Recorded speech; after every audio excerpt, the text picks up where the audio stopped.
When the Slavs of Eastern Europe started to copy the customs and ideas of the Byzantine Empire, this mixture of two cultures formed the basis of a new Russian culture. The first unified Russian territory was in the lands to the west of the Ural mountain range. A series of rivers allowed for travel across Europe, from the Black Sea to the Baltic Sea. The land was inhabited by farmers and traders who shared a similar language, but were not united in any way.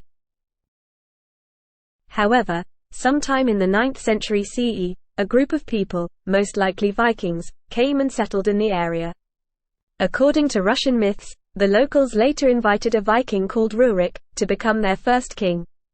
Sometime between 859 and 862 CE, he founded the city of Novgorod.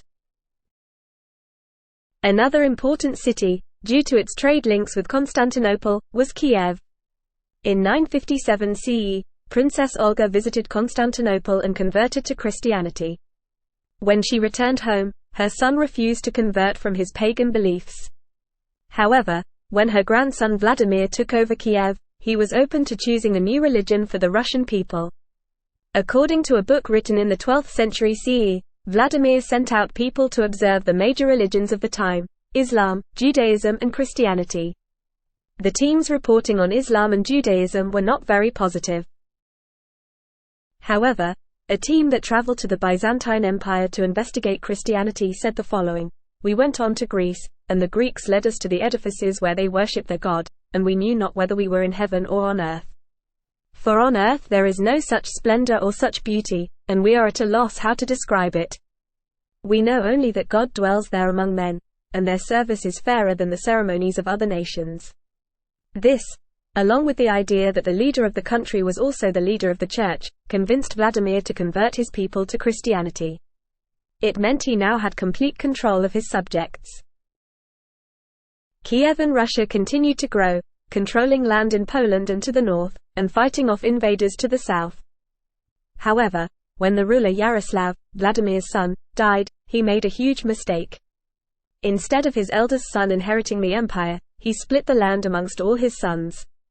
Obviously, this then led to civil wars to capture the best land.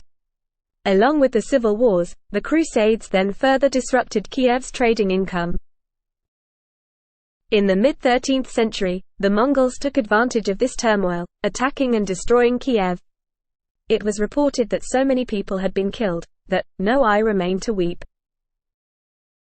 The Mongols then proceeded to rule southern Russian lands for the next 200 years.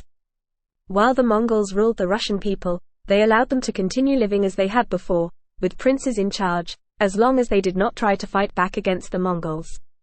The Mongols, despite being brutal in battle, were tolerant of all religions. The Mongols demanded absolute obedience from those they conquered, along with payments called tributes. The Russian nobles would often stop rebellions against the Mongols. Firstly, so the Mongols wouldn't return and kill everyone, but secondly, they were in charge of collecting the tribute, so it was easy for them to steal some before handing it to the Mongols. During this time, the Russian lands were isolated from the rest of Europe and missed out on new ideas and inventions. It also led to the rise in power of Moscow. Moscow was founded in the 12th century CE, beginning life as a small village. However, its strategic position between three rivers allowed it to grow, until it controlled almost all of the European Russian lands. Ivan I even managed to convince one of the most important figures in the Russian Church, the Patriarch of Kiev, to move to Moscow. With the support of the Church, through war, and arranged marriages, Moscow was almost powerful enough to challenge the Mongols.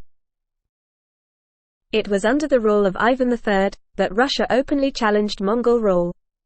Ivan gave himself the title Tsar, a Russian form of Caesar, and claimed he would turn Russia into the Third Rome. In 1480, he refused to pay the Mongols their tribute. Despite both sides sending armies to fight each other, nothing happened. This was mainly due to the Mongols having lost land and strength in other parts of their empire.